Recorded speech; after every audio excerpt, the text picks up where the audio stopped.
is gonna run away. That music puts you in the mood and spirit of resistance. My name is Mike Balkwill. I work with the Director of Campaigns and Engagement for the Small Change Fund, and I provide leadership to the Reform Gravel Mining Coalition. I'm very pleased to have you all with us tonight. Thank you for taking time in your schedule to spend time with us. I'd like to set the context for this meeting for a couple of minutes and then to describe the agenda. So, as you've seen maybe from the promotion we've been doing for this meeting, we feel there's a gravel rush on in Ontario. And as we were talking about, maybe we should call it a gravel crush. We've heard that Minister Graydon Smith from the Ministry of Natural Resources and Forests was instructed by Doug Ford to get through as many gravel applications as possible. And you'll know, if you've been following along the conversation we've had for the last 3 years, that Ontario already licenses 13 times as much gravel for extraction as the industry uses every year. There is no need for new pits and quarries in Ontario, and we've been making that case. Since Ford got elected, he's removed a number of environmental protections, which have made it easier for gravel mining companies. And more recently, he's reducing what we call democratic protections. It's no longer possible for a residents group to directly appeal an application to the Ontario Land Tribunal. They have to hope that either the municipality appeals or that the company appeals, so that resident groups can join that appeal. And I won't go into the details of all that because you've heard this probably in previous webinars we've had and been explained by David Donnelly, the lawyer who's our lawyer. So he's removed this environmental protections, he's reduced the democratic protections. And as you know from the Auditor General's report of last December, this government does not regulate the industry. There are multiple violations that go unpunished.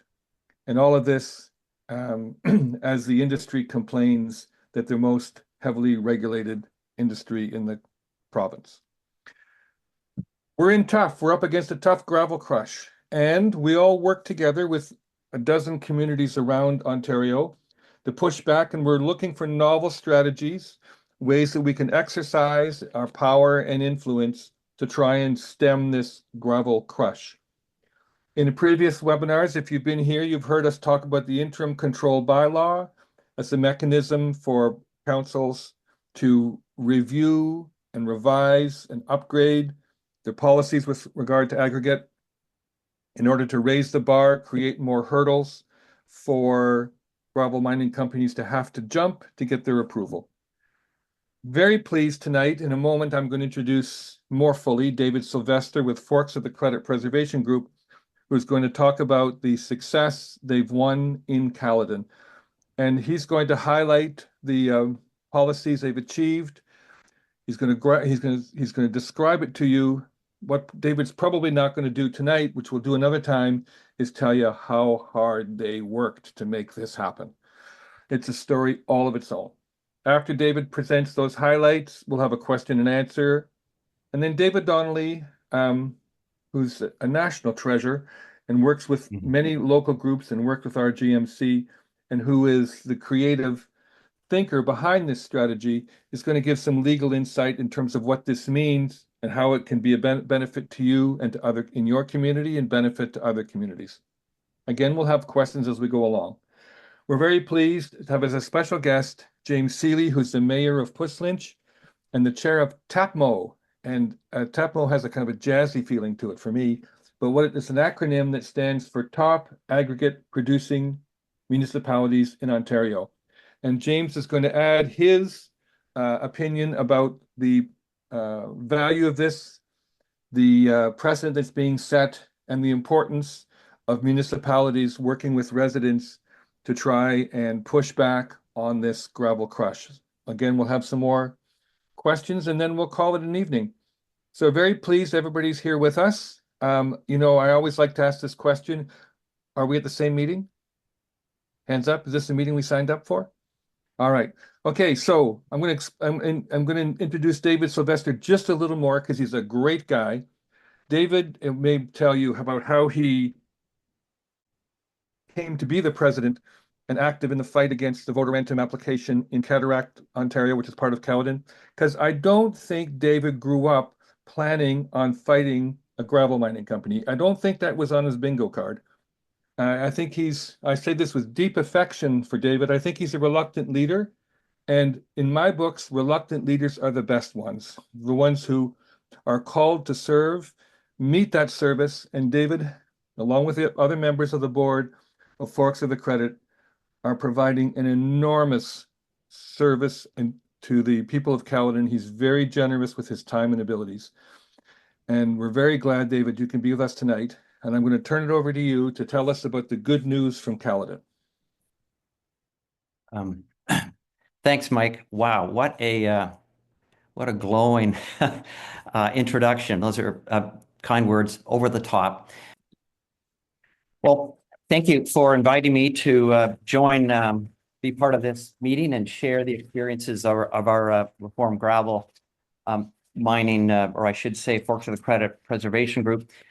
I thought I'd start or kick off this evening with a quick review of geography. Everybody knows roughly where Caledon is. As it turns out, it's one of the larger municipalities in southern Ontario. We have almost 700 square kilometers. It's definitely part of, or considered part of the GTA. It's not very far from Toronto as the crow flies. And the majority of the town is composed of rolling hills, farmlands, woodlands, etc. We also have about a dozen historic hamlets and villages scattered throughout our town. We have a number of wonderful assets in Caledon, including Forks of the Credit Provincial Park, the Credit River.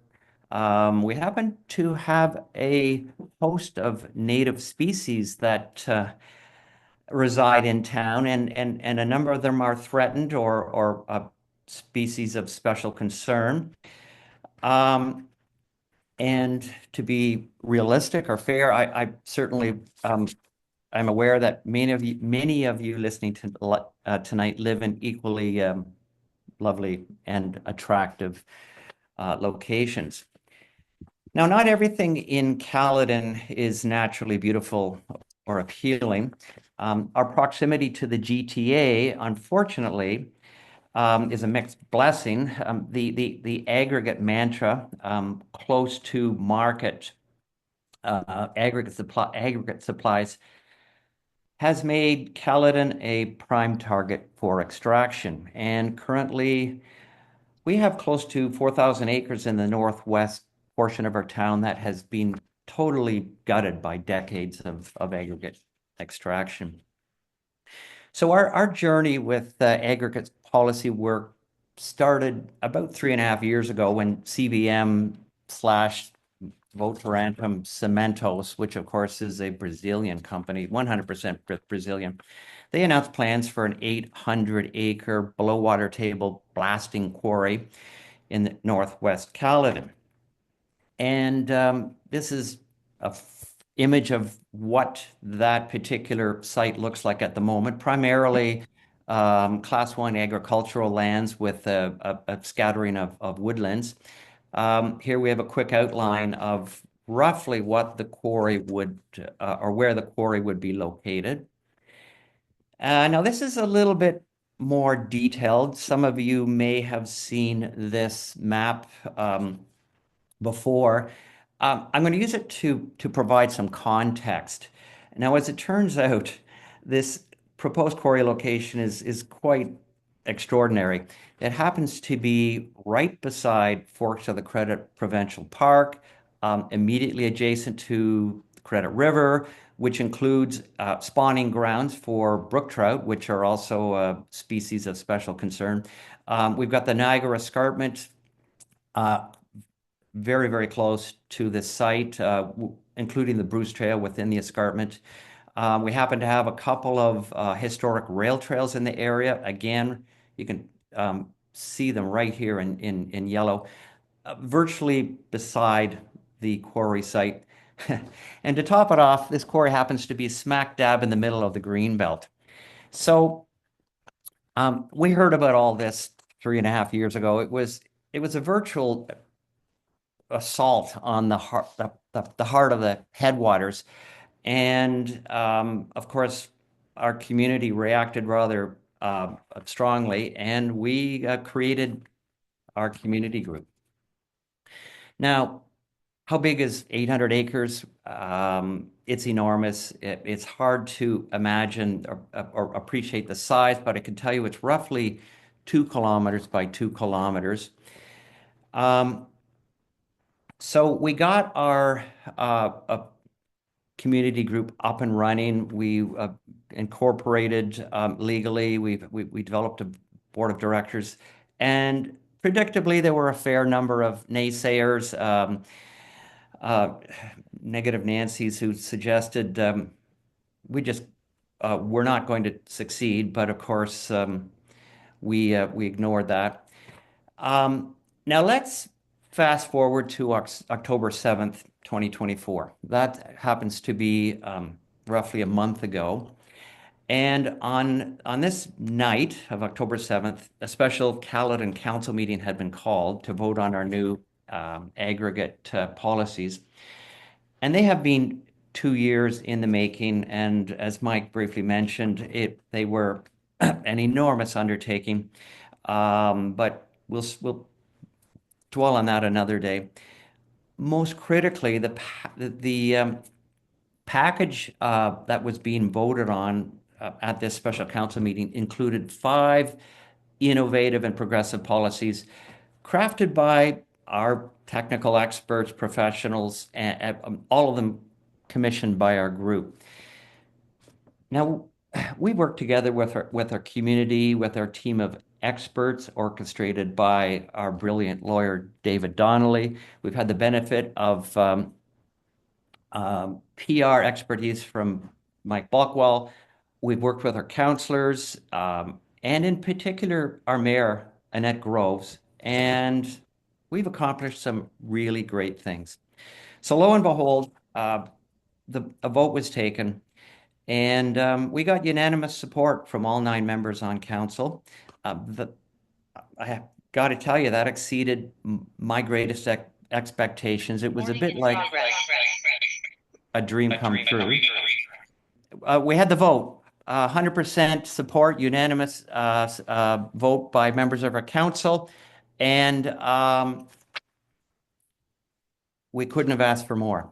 So very briefly, what were these aggregate policies that our group was so concerned about and had worked so hard to put forward? Basically, there were 5 in total. You can read them on the screen, but I'll do my best to give you a synopsis. There were 2 that offered protection of water resources. There were 2 that focused on air quality monitoring and emission limits. And there was 1 that focused on protection of significant woodlands. So a reasonable question that some of you might be wondering is, why didn't we focus on including a minimum setback distance from quarries and pits and quarries? That is, create a minimum separation between sensitive receptors like homes, schools, and businesses and quarries. It does seem like low-hanging fruit, but alas, it is not. Our experts worked hard at trying to create a legally defensible, evidence-based system for justifying a specific minimum setback distance. We could not come up with that. It's not to say it can't be done, but our group had to leave that one behind. As it turns out, there are provincial guidelines that explicitly state all Class 3 industrial facilities must be located at least 300 to 500 meters from residential areas. then there are no exceptions to this rule. And by the way, aggregate mines are Class 3 industrial facilities. Well, as it turns out, there is one exception to that uh, edict, and guess what? It's the aggregate industry. So this vote happened about a month ago, and I guess the logical question is, what happens next? Well, we're certainly not finished with this process. Yes, the heavy lifting may be done, but the province still has to sign off on Caledon's aggregate policies. And I can tell you that the industry is lobbying fiercely to ensure that doesn't happen. And our group and our supporters are lobbying fiercely to ensure that it does. I would also say that our policies have indeed set a new benchmark in Ontario for protection of citizens from the impacts of aggregate extraction. Municipalities can finally safeguard the health, safety, and welfare of the residents. And I'd like to think that this is a terrific opportunity for other community groups, like many of yours, who can borrow a page from our playbook and upgrade their aggregate policies. So this is where all of you can help us cross the finish line with this process. And tonight we've got a relatively simple ask. I'll get to the details in a moment. You'll be relieved to hear that this won't cost any of you a cent. We're going to simply ask each of you to write a letter in support of Caledon's new aggregate policies. And I'd like to think this will be mutually beneficial, because if we get the province on board, you too can sign on to similar policies. So after I'm finished, Sam's going to share a link with you. We've set this link up to effectively give you the ability to copy and paste a pre-planned letter, choosing from a number of paragraphs. With a couple more clicks, you can include all the important recipients. And I would suggest the whole process should take 5 minutes or less. Now, if your life is too busy to spend time writing a letter, 5 minutes writing a supportive letter, there's a simpler option. You can just go to our website and click on the petition link, and in one click, that will give you have to fill in your personal info, but with one click, that will give you the ability to send a letter objecting to many of our current aggregate policies, to your MPP, to all the important decision makers in the province. Now, a little background info that many of you may be aware of. In Canada, all our resources, including aggregate, are entirely controlled by the provinces. So that means here in Ontario, the Ford government calls the shots with aggregate management. And there are two key ministries within our government. Of course, the MNF is one of them. And it also turns out that the Ministry of Municipal Affairs and Housing plays a big role in collaborating on new official policies. So, obviously, the MPP in Caledon could be influential in this process. She happens to be Sylvia Jones, who is also the health minister and the deputy premier. So here in our writing, we have a very high-powered politician. And I can tell you that over the last 2 or 3 years, she's received hundreds of letters from our supporters. She has received numerous requests for meetings from our group. Thus far, we've managed to secure one meeting with myself and a fellow director. That was perhaps 15 months ago. She gave us 30 minutes of her precious time, and then since then, crickets. We're doing our best to get into a meeting. So I'll wrap this up with a couple predictions. I would expect that in the next 2 to 3 months, we'll find out whether the province is going to respect Caledon's decision to prioritize human health and our natural environment, or alternatively, will they gutter new aggregate policies for the benefit of the industry?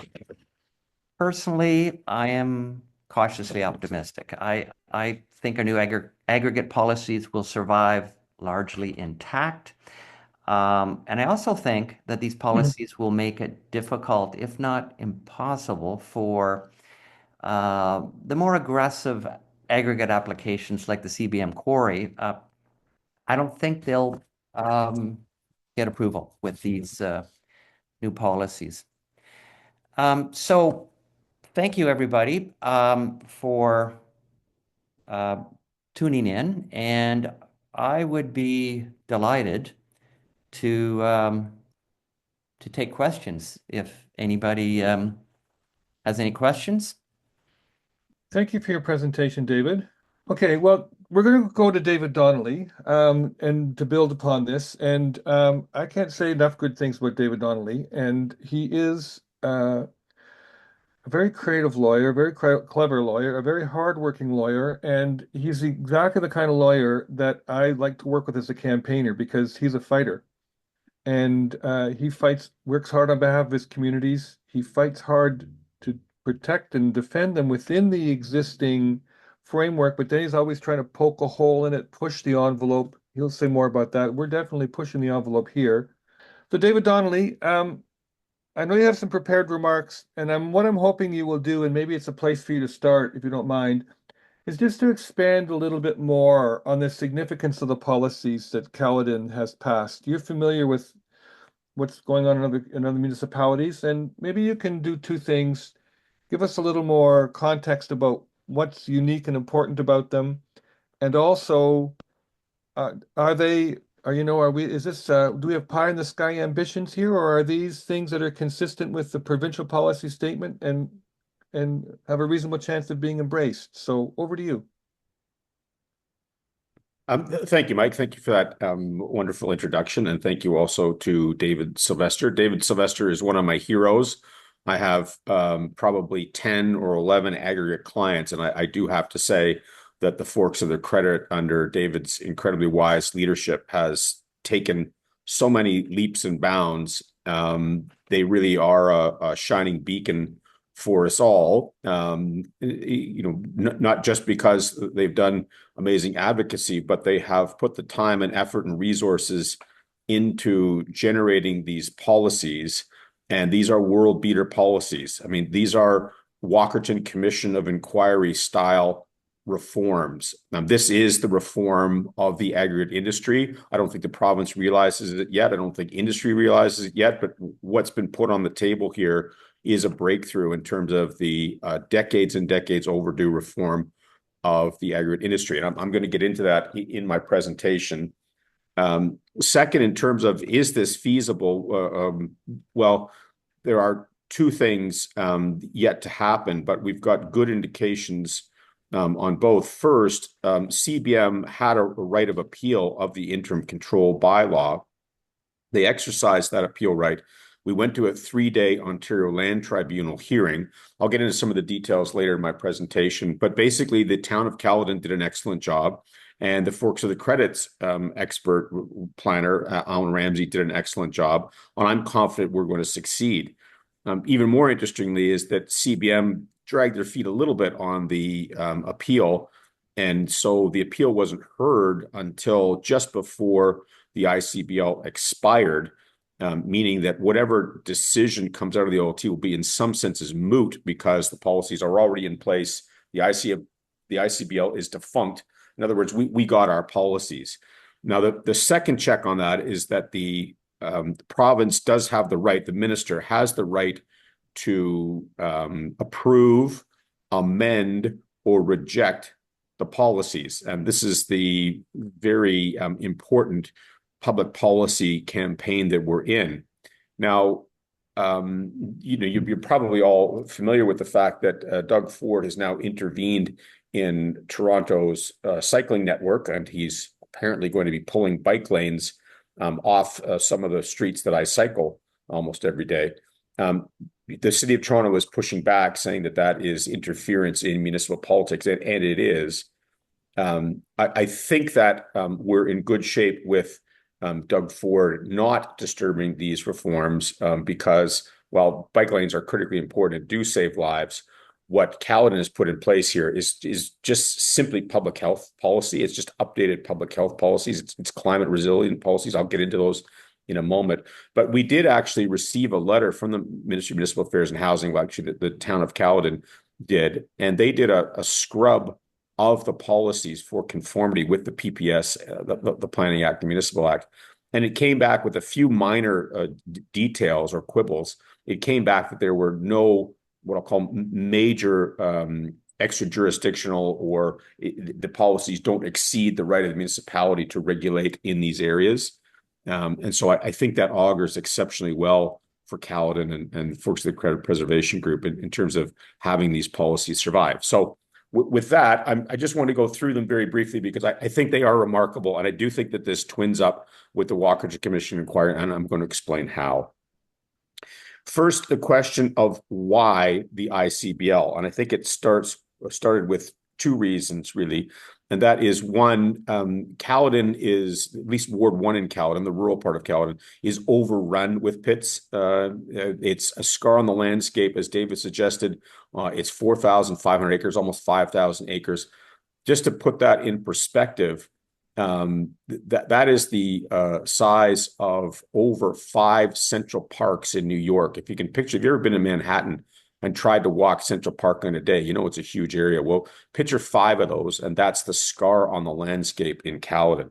And so the folks at the Credit Preservation Group simply said, well, I think it's enough is enough. I think Caledon has given it the office. Well, I have put an online tool that's available through the MNR.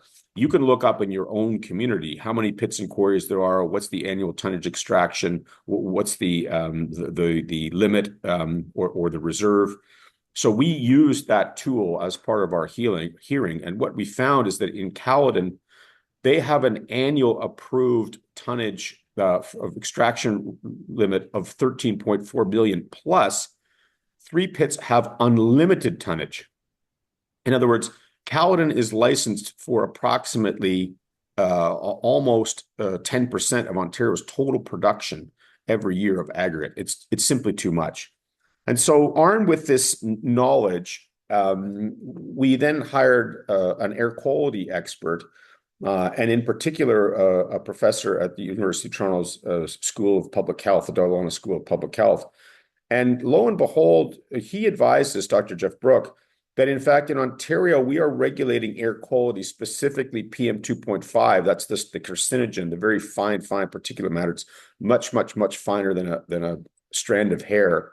That in fact, we are regulating PM 2.5 based on a 2005 standard when the World Health Organization has updated that standard in 2021, and it has made it much more restrictive.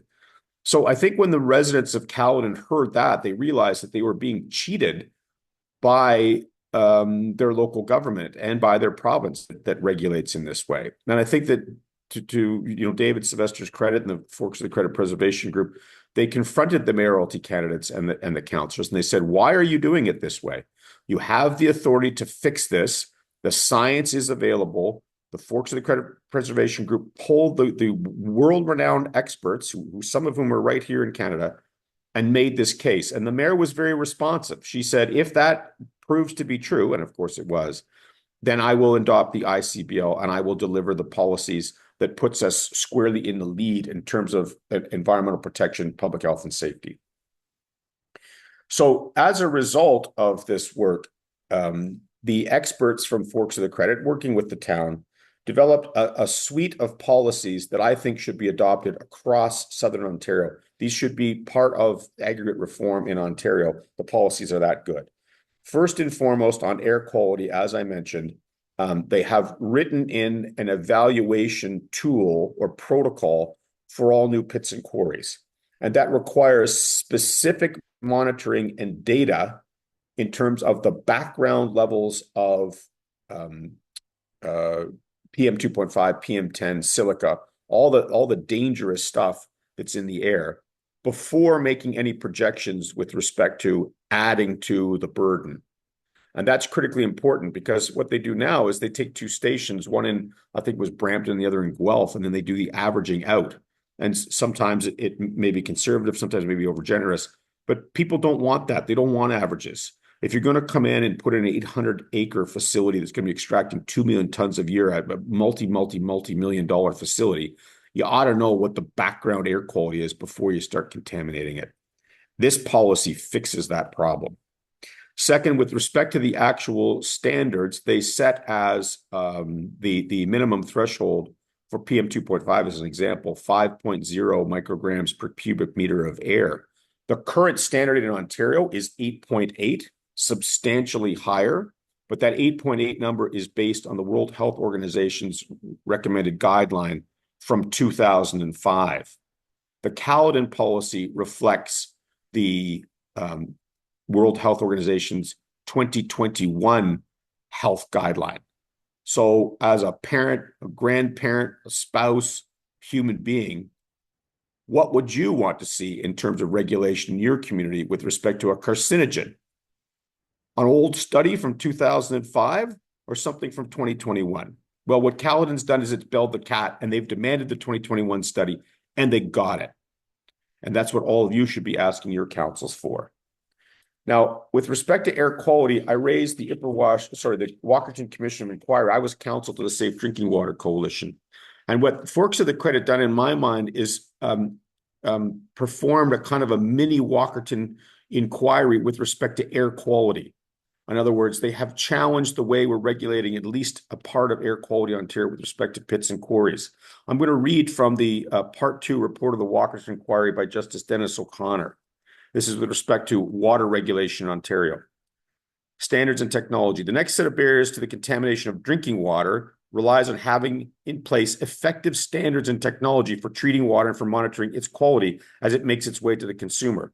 I recommend that Ontario's standards and technology be continually updated according to the most recent knowledge and experience. The process for doing so should be open and transparent. Just substitute air quality for water quality. Air quality is poor air, contaminated air is just as lethal as contaminated water. What the Forks of the Credit and Caledon have done here is they brought forward the Walkerton Commission Inquiry recommendation with respect to how we regulate water, and they brought it forward to the aggregate industry and air quality. And for that, they should be commended. With respect to the other policies in Ontario, for decades, we had a thing called the Ontario Wetland Evaluation System, or OWS manual. It was an MNRF document, and it laid out the ground rules for evaluating and scoring wetlands. If you're over 600 points, you're designated a provincially significant wetland and you're protected. Doug Ford in 2024 removed the wetland complexing. In other words, the constellation of little wetlands that surround a bigger wetland feature are no longer included in what's called a wetland complex, no longer permitted to be protected by provincially significant wetlands. There was no scientific basis for making that reform. It was dropped to the benefit of industry and for no other reasons. No science underlaid the deletion of that wetland complexing policy. What Caledon did, what the Forks of the Credit did, is they put that policy back into Caledon's official plan where it belongs. They've said to the province, as is their right, we have the legitimate right as a people, as a constituency, to demand better environmental protection. There's nothing radical about that policy. It was the policy in the province of Ontario for decades. It was removed without scientific rationale. Caledon has put it back in, and they should be congratulated for doing so. With respect to woodlands, the policy that was nominated is very much a climate resiliency policy. We have multiple ways of evaluating significant woodlands, but we don't do it effectively with respect to climate change, resiliency, carbon sequestration.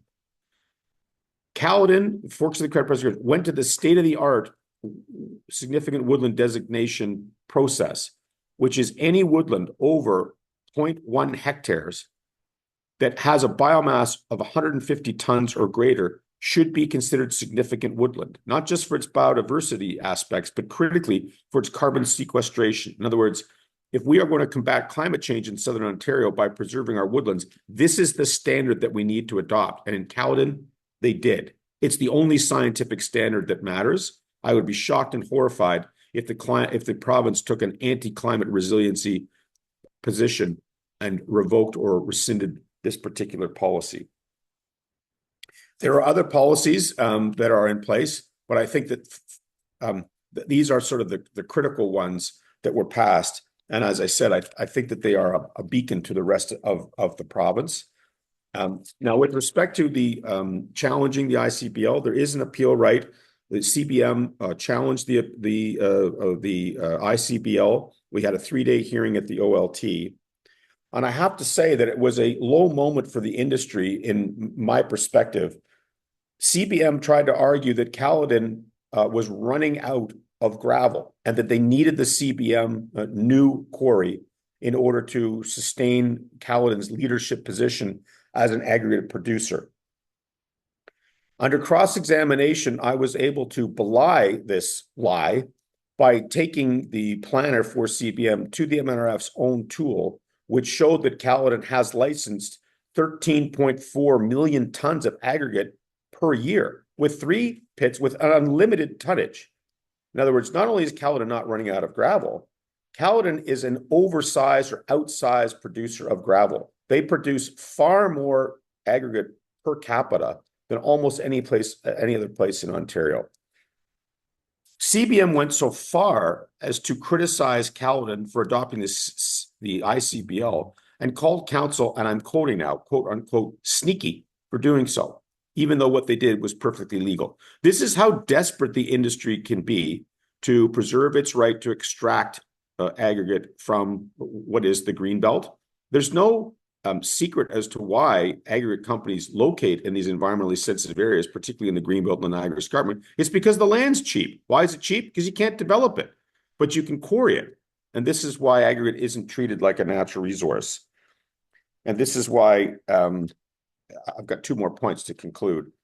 This is why my recommendation is that you follow Caledon's lead in your communities and that you ask for the specific policies that Caledon has adopted and embraced, but also that you call on your council to confront the issues that the Forks of the Credit put on the plates or put in the faces of their elected officials. How are we regulating air quality? How are we protecting our wetlands? How are we dealing with hydrogeology and water policy? How are we dealing with climate resiliency and significant woodlands? I forgot one important policy, and I apologize. For years in Ontario, we have been trying to stop the exportation of water from critical sites. This site, the CBM site, feeds the Credit River, which has a brook trout population which is basically unique in the GTA and was well worth preserving. There are numerous people who are on wells, private wells, adjacent to the proposed quarry. This policy prohibits the export of water, the taking of water and sending it to a golf course that eventually will make its way into the river. We don't take water off site. Maybe if you're making beer, maybe if you're making wine, but we don't do it for industrial facilities. That should be the policy of the province of Ontario, and Caledon got that. Now, just to conclude, I've got 2 more things to say. First, the bigger picture here is to take the experience of Caledon and say, well, we want these policies, we want these reforms, but we want the industry regulated like a natural resource because that's what it is. Can you imagine if the Department of Fisheries and Oceans federally said one year, we think that there are, say, 10 million tons of cod swimming around in the sea, and so we are going to issue licenses for 130 million tons of cod to be landed this year. You destroy the resource in a year. So why is it that we have approved 13 times the aggregate we need? Recently, the MNR produced an aggregate resources study that captured the totality of all the licensed aggregate in the province. It's 6.2 billion tons are currently licensed for extraction. And yet we only extract or sell 165 million tons per year. If you do the math, that's 38 times the annual extraction. In other words, we have 40 years worth of aggregate under license for extraction. Now, you can quibble over limestone versus sand and so on and so forth, but it is a far larger amount than we need, at least according to the MNR. And what that leads to is the need for reform in terms of managing it as a resource. And there are 3 key points to this. First, we need a proper resource review. It says right in the document, if you read it, that they need more data with respect to limestone. Well, how can that be? Anyway, once we have a true picture of how much rock we actually have under license for extraction, we'll know that we need to manage it more wisely. Second, we need proper resource regulation. In other words, what Caledon has done here is the minimum. It's the minimum standard for the province. These policies need to be put across the province in aggregate reform regulation so that everybody benefits from clean air and clean water. And finally, we need a natural resource procurement or green strategy for aggregate. The mush sector alone, if municipalities banded together and bought aggregate as a block, we could change the way industry does business. When you go to buy a can of tuna in the store, you'll see a little dolphin friendly or ocean stewardship, ocean-wise stewardship. They do it for tuna. When you get your business card, not that anybody gets those anymore, if you look on the back, it probably has a Forest Stewardship Council logo watermark on it. We regulate forests that way. There's no reason why our mush sector, that's municipalities, universities, schools, and hospitals, shouldn't be buying green aggregate. That means aggregate extracted with the Caledon Forks of the Credit policies. In other words, it's time that we harnessed our purchase power. My last point. Wow. We have James Seeley on the line. We have TAPMO in the house. TAPMO is talking to us. Now, I've been doing this for 35 years. This is a breakthrough. This is a game changer. I don't care what he says. I don't care if he says, Donnelly, you're the biggest idiot I've ever met. I don't want to ever see your face again. I don't care. TAPMO's at the table. This is a golden opportunity for us. What can TAPMO do? TAPMO can talk to us. They can benefit from the Forks of the Credit and the Caledon experience. They can put us in front of the Association of Municipalities of Ontario. They can link us with the Rural Ontario Municipalities Association, ROMA, and they can produce a paper which is just basically taking the Caledon experience, writing it up, putting the policies front and center, and making it their own. So I cannot believe this is like my fantasy come true. I get to speak before James Seeley, the chair of TAPMO. I cannot wait for his presentation, and so I'm going to shut up and listen. Thank you.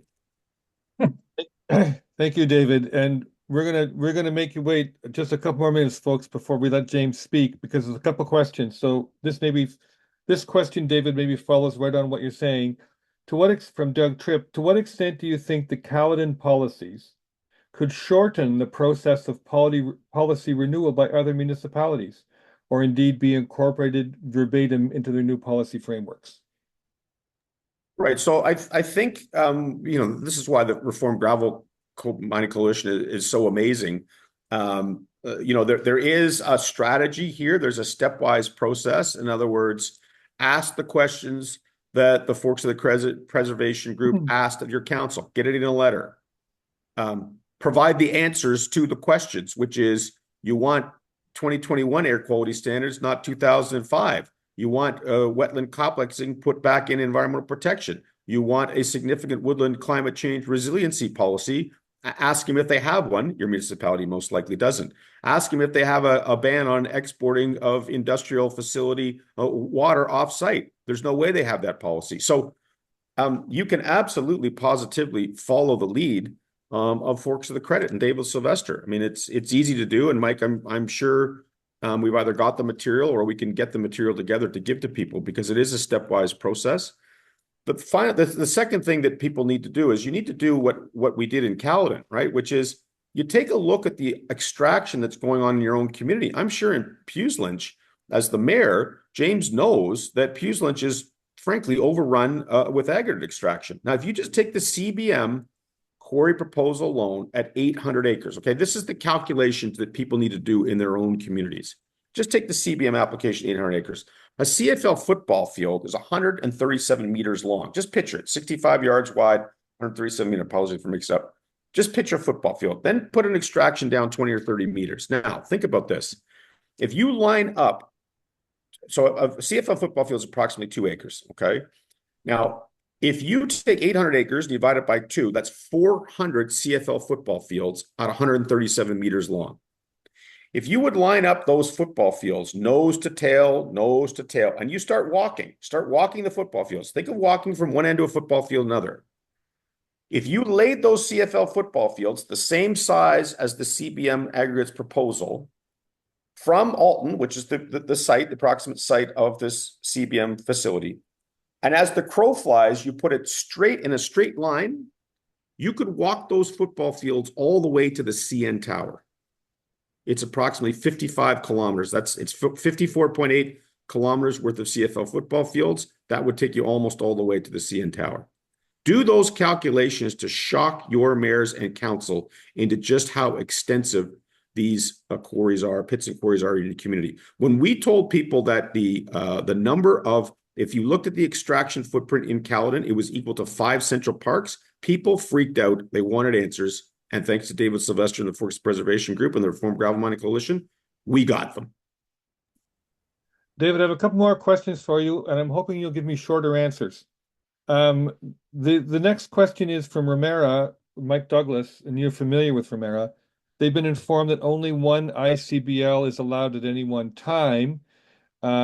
Is there, and then another one can't be used relating to a quarry. Are there limits set for ICBLs, and do they have expiry dates? Yeah, they do. So an ICBL can last up to 2 years. It's in place for 1 year, can be renewed for a second. The rule on ICBLs is that they're geographically based. In other words, if you put an ICBL, let's say over the whole of the township, it doesn't matter what it's for. Once that ICBL expires, you cannot have a new ICBL for 3 years. There's a 3-year breathing or cooling off period. But you have to look, ICBLs are usually used for specific reasons, like an ICBL might be used for urbanization around higher order transit stations. They can often be used in agricultural areas. So you have to look at where the ICBL applied geographically. But generally speaking, if you've had an ICBL in, let's say, the rural area, let's say to deal with cannabis, you cannot have an aggregate ICBL for 3 years after the expiry of the current ICBL. So David, one more question for you, and then one for David Sylvester, and then we're going to James Seeley.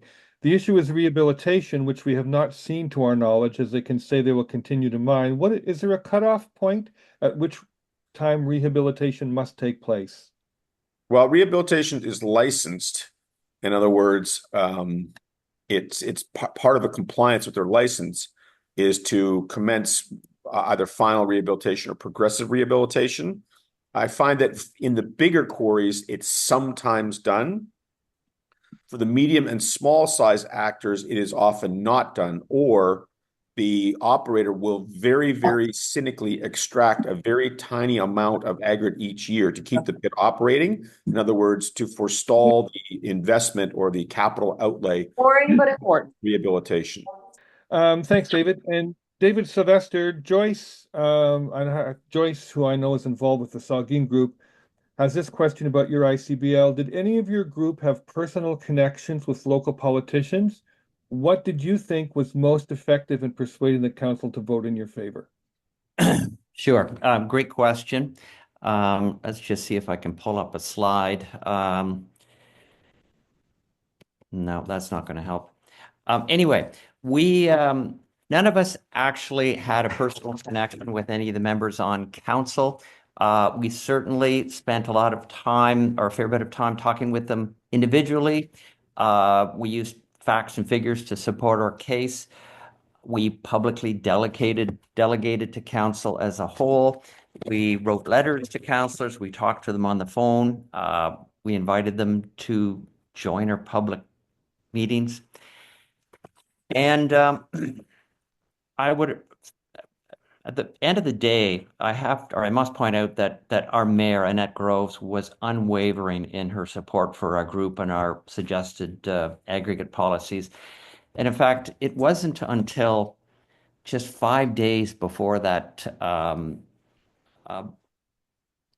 important meeting last month that the mayor finally exercised her authority to have our recommended aggregate policies incorporated into the official plan as amendments. So we were lucky. We had a good relationship. We worked hard to create it and maintain it, and we had a mayor who was on side.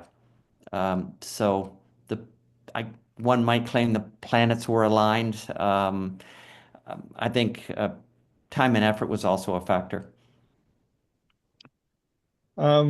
David, I think it's also important that your initial request for this came in the run-up to the last municipal election, and all the politicians were in a hurry to be on your side and to be shown to be responsive to the community. David, I'm going to ask you to take your slide down to stop sharing your screen. Sorry. As I introduce James Seeley. So James, as has been mentioned earlier, is the mayor of Puslinch and the chair of TAPMO. We're very pleased you're here with us tonight, James. And by the way, James, just want to say I really like how you've positioned yourself with the light there. You've got a natural halo, like you're the classic good guy pose here. So we're very happy that you're here. And what we're interested to hear is, what's your reaction to this news? What does the decision by Caledon mean to you and your community, and what do you think it means for other councils in Ontario? Over to you. All right, well, thanks, Mike. And it's a pretty tough act to follow, David, but I'll do my best here. I think the work that everybody is doing here is phenomenal. I support that municipalities need to take a leadership role in regulating this industry. It's clear that the province is not doing a good job, and I would even go so far as not willing to regulate this industry properly. I think that the fact that these bylaws are based on standards and facts make it much easier to push across the province. Now, I may bounce around a little bit here, but I saw some notes in the comments, that stated, we want you to vote no against this quarry. Just vote no at a principle is very problematic for municipal leaders. My municipality, as much as we don't want any more aggregate.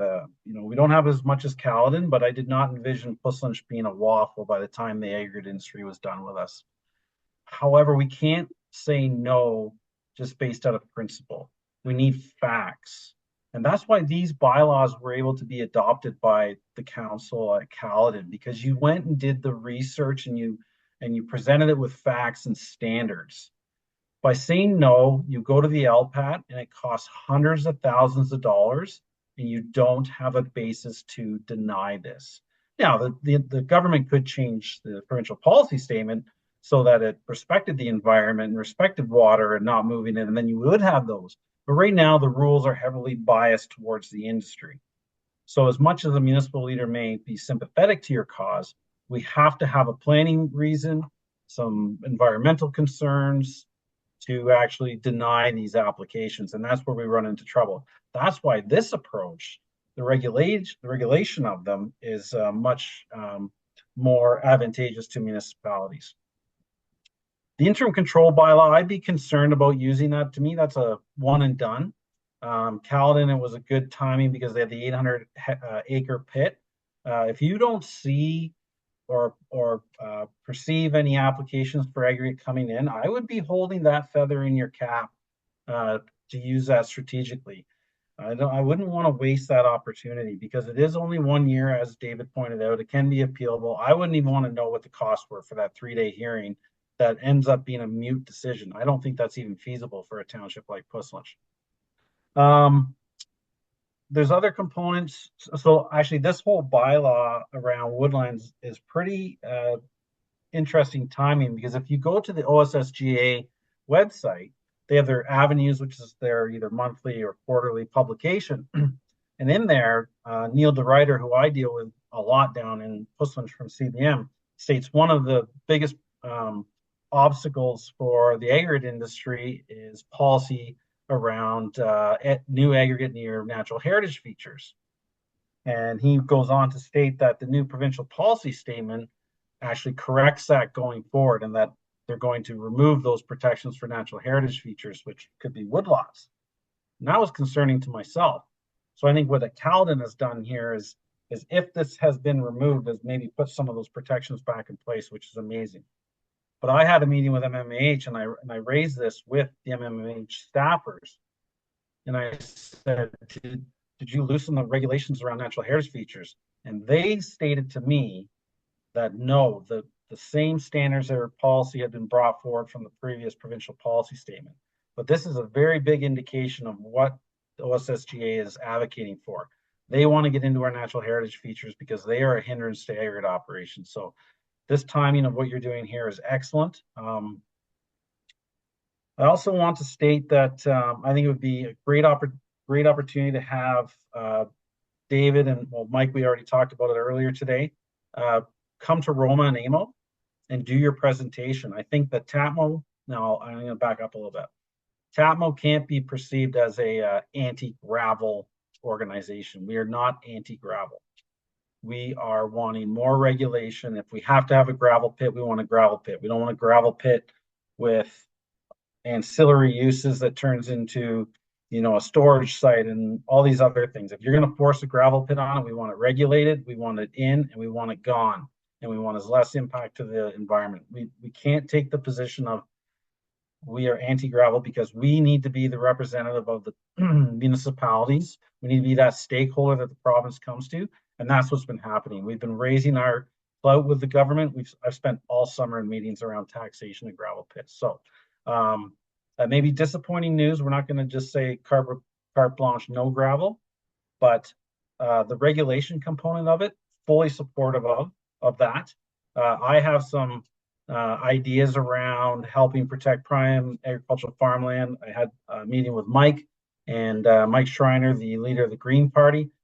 I don't want to disclose those quite yet. I don't want to tip my hand yet, but I have some ideas, and it's along the same lines as these bylaws, giving municipalities tools that can protect prime agricultural farmland, because you can't develop it, but you can dig it up and haul it to Toronto as aggregate. So I think Roma is a great idea. I also feel that to truly put up a fight against these applications, there's one component in the ARA that nobody has taken advantage of, and that is the past operating practice of the operators.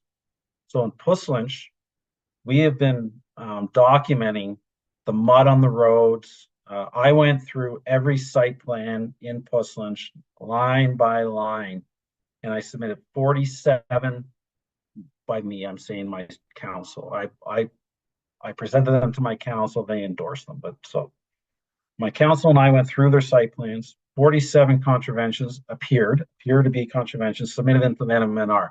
We've had zero action so far, because what we're trying to do is build a history of non-compliance with CDM. Now, I feel there needs to be some group that builds that operating practice. There's only a few operators in the province, and we utilize that for every application, because it's one of the things in the ARA that, I believe it's the ARA, I might be misspeaking, but they have to take into consideration the applicant's past operating practices. And if we can show they're poor operators, that will, A, maybe they'll start to turn into better operators, but B, maybe we can win some of these applications, because just simply saying no and opposing it, we're going to lose at LPAT, and it's very costly for the residential taxpayer. The other thing that I haven't used yet, which I found, and this is on the political side, I find it very disturbing. I come from Wellington County, where Puslinch is just south of Guelph, exit 299 on the 401. My MPP is the Speaker of the House. He's been in politics 30 odd years, been a PC riding for 30 odd years. They create a new PC riding in Milton. Doug Ford walks down there and says to the constituents, if you don't want a gravel pit, he used poorer language than even I'm using, but if you don't want a gravel pit, you're not going to get it. And I was floored. I'm like, are you freaking kidding me? We've been PC riding for 30 years. We don't want any more gravel pits. These guys have been a PC riding for 30 seconds, and you're promising them this, right? So then we got buried in other stuff. Then that by-election came up in Milton.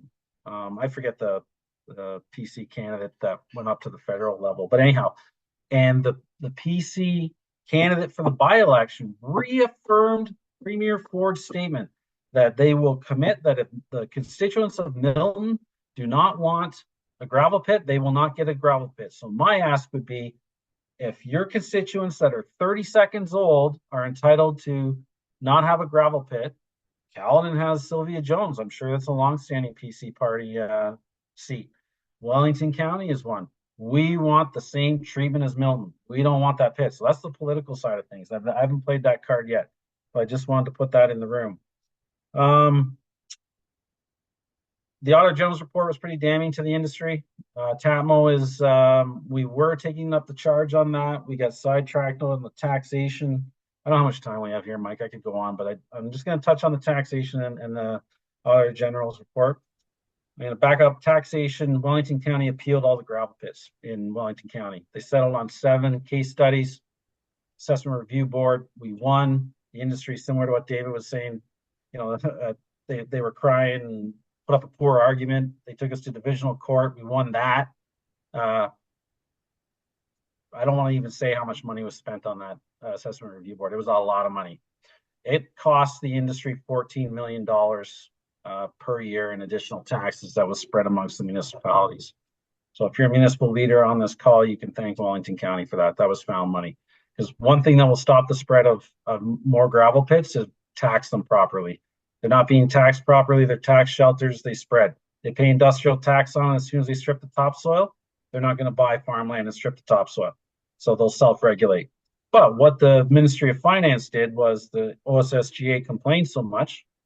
TAPMO's been advocating for a separate tax class for aggregate pits just to bring stability to your municipalities, all these swings in assessment. They agreed to do it. But what they did is they made a tax class with a ratio that was less than what the Assessment Review Board and the Divisional Court awarded us. They undermined the legal process in Ontario. That's your PC party. And there, you know what the justification was? The industry, we need to build 1.5 million homes. That there was no justification. And I have documentation from a university at Guelph owns a pit. They were paid $2 million in royalties in 2024 alone. And they don't want to pay $10,000 extra in tax. They undermined a legal process by creating a tax class that was not revenue neutral. And that was disgusting. So we're working on that right now. But before that, we were working on the Auditor General's report to, you know, and so we're going to focus more on that, try to get, you know, more compliance from our aggregate pits that we do have. They said that they hired 100 more inspectors, all this supposed good news. I'll tie this back to your bylaws in a second.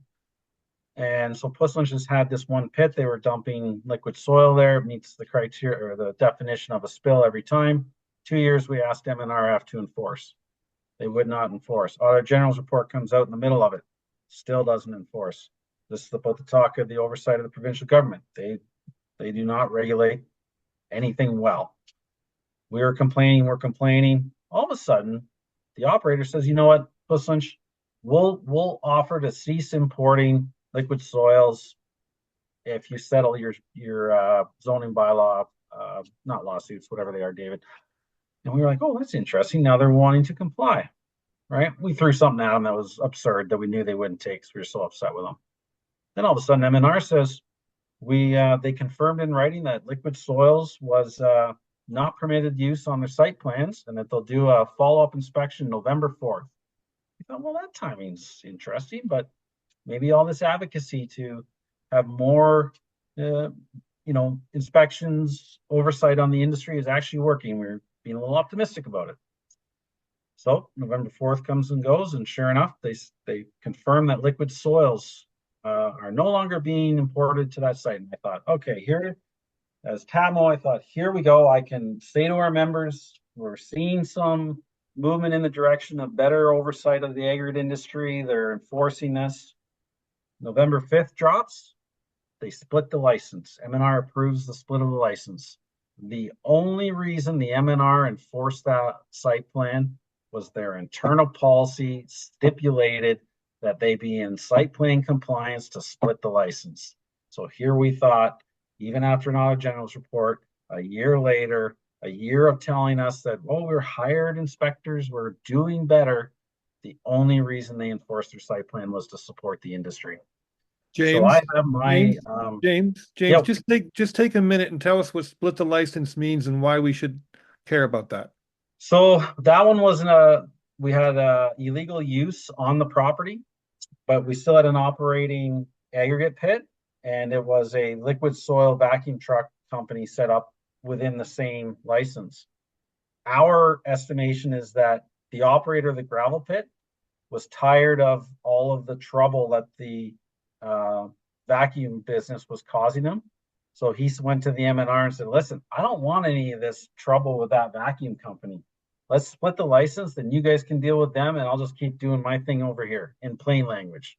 Okay. So instead of being one license and us complaining that they're not in compliance, enforce, they applied to have the license split. So now you have this illegal use off to the side, and you have the compliant gravel pit on the other.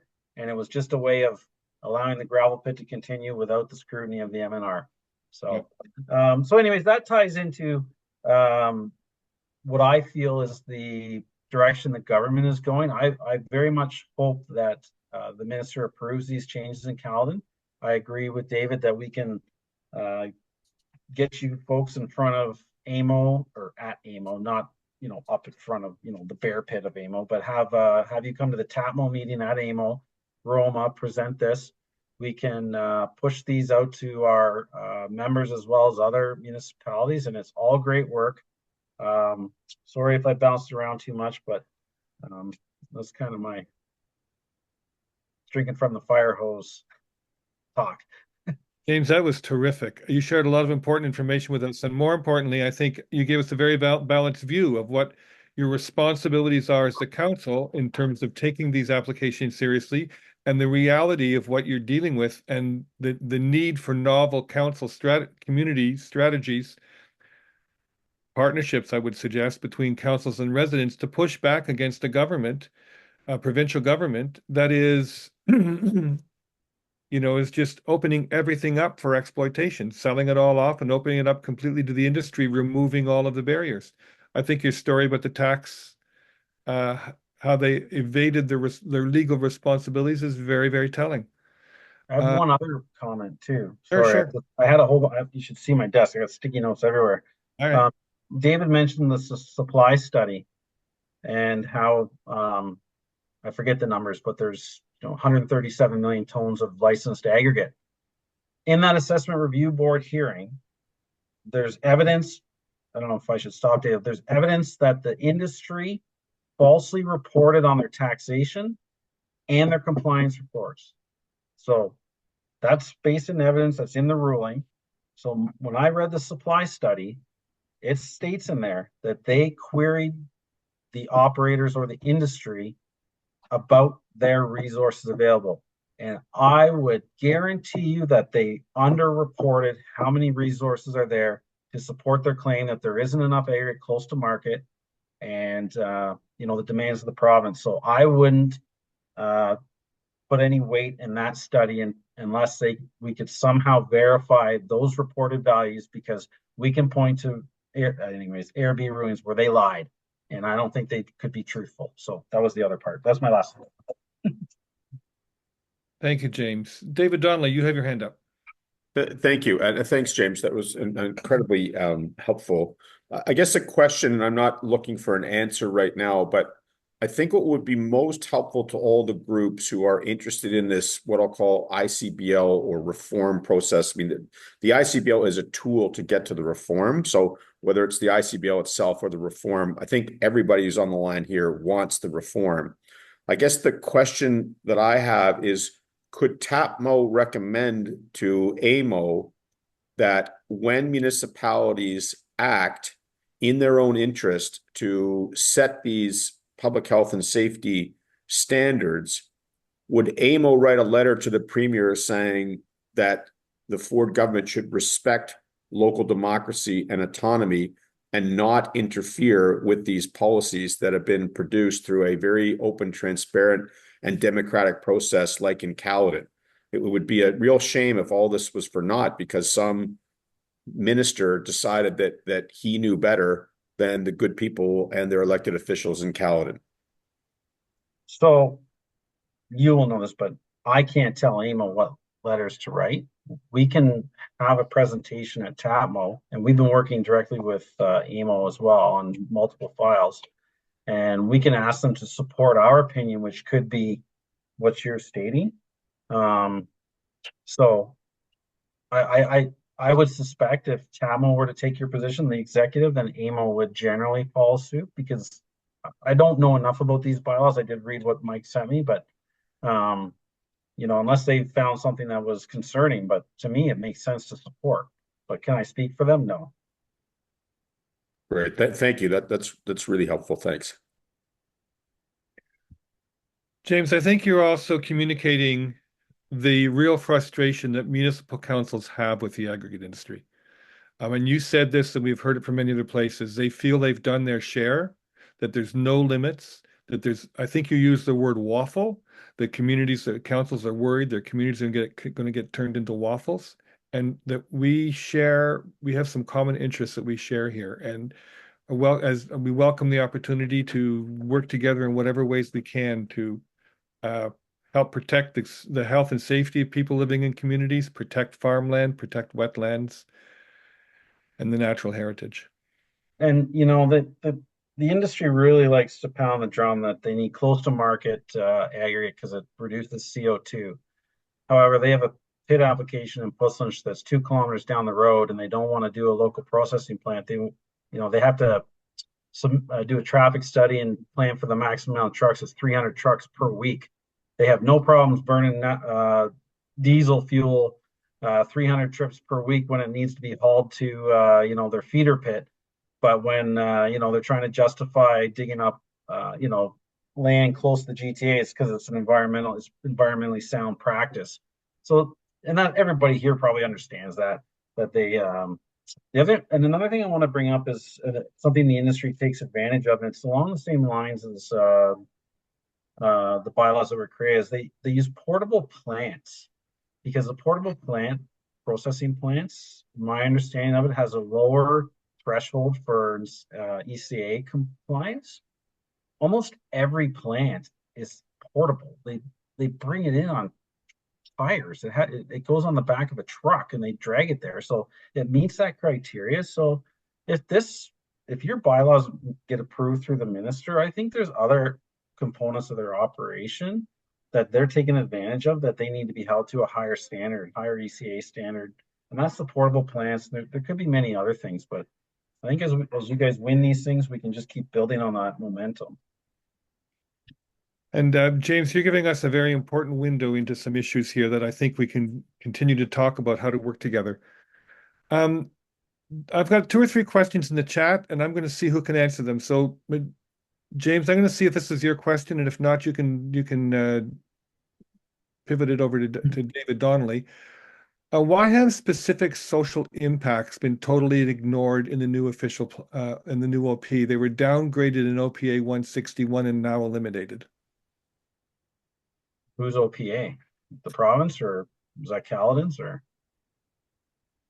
I guess it's the Caledon plan. Is that the Caledon plan? Bob, maybe you can put a clarifying note in your question, and we'll ask it again. Mark from Hamilton says, and this is for you, David, I think, our understanding is the MNRF gets complaints, but the MECP has to deal with noise and dust. Is that right? You don't want to get me started on MECP. Okay, David Donnelly, then you do it. Well, technically speaking, your approvals are run through the MECP, but that compliance is mostly the responsibility of the pit and quarry inspectors, who, of course, barely have the resources to do their job. So it's also very controversial about when pits and quarries need environmental compliance approvals, or ECAs. We're having a big fight down in Burlington over that very issue. As soon as you bring in a crushing plant or an asphalt recycling plant or whatever, they should have ECAs sort of just automatically, and many of them don't. But again, this comes back to the treating aggregate like a natural resource, right? So the oil and gas industry is somewhat regulated. I would argue the aggregate industry is not, and where it is regulated, per the Auditor General's report, it's essentially a fox guarding the chicken coop. In other words, it's self-regulated. Is more or less what's going on.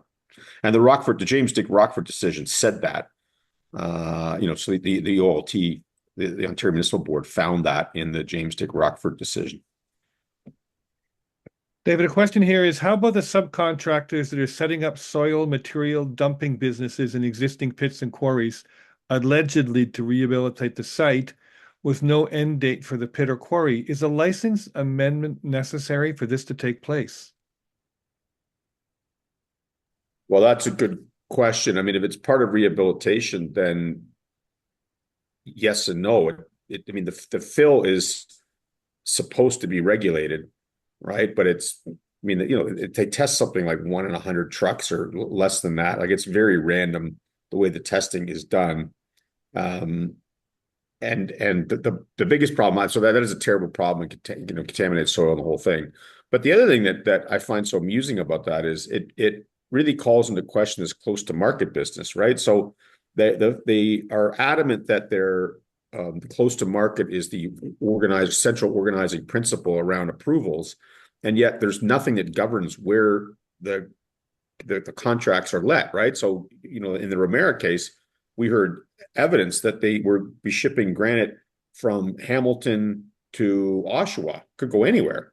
And second, where is that soil coming from? They don't tell you. It certainly isn't coming from nearby in a lot of cases, and it's poorly regulated. So James probably knows more about this than I do, but I know in Burlington, for example, with Nelson Aggregate, it's been an ongoing feud for years.